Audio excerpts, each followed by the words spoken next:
Let's examine a line x is equal to y. If x is equal to 0, y is 0. If x is equal to 1, y is 1, so that will be here.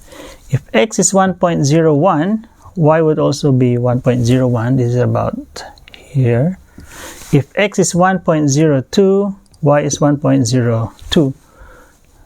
So it will be here. So what I'm trying to say is, a line is not a line but a series of points so close together that you won't be able to see the gap in between, that it looks like a line.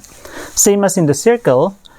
A circle is not a circle, it's just a series of points where the distance from this point to the center is always r, is always equal. Same as in the ellipse. This is not an exact line but a series of points where the sum of the distance will always be, m plus n will always be constant.